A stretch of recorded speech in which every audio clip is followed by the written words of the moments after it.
19 শতকে চীনের মধ্যে মেয়েদের পা জন্ম হওয়ার সাথেই এভাবে ভেঙে দেওয়া হতো এবং এই প্রক্রিয়াকে ফুট বাইন্ডিং বলা হতো।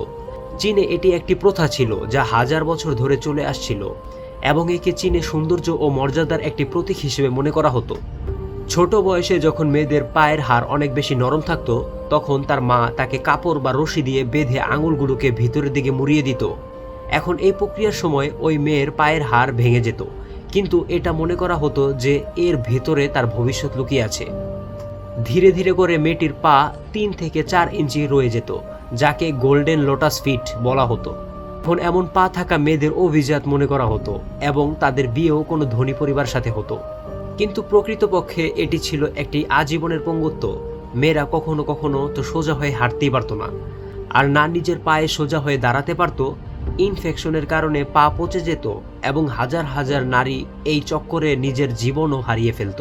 কিন্তু অবশেষে 1912 সালে এটিকে অফিসিয়ালি নিষিদ্ধ করে দেওয়া হয়েছিল।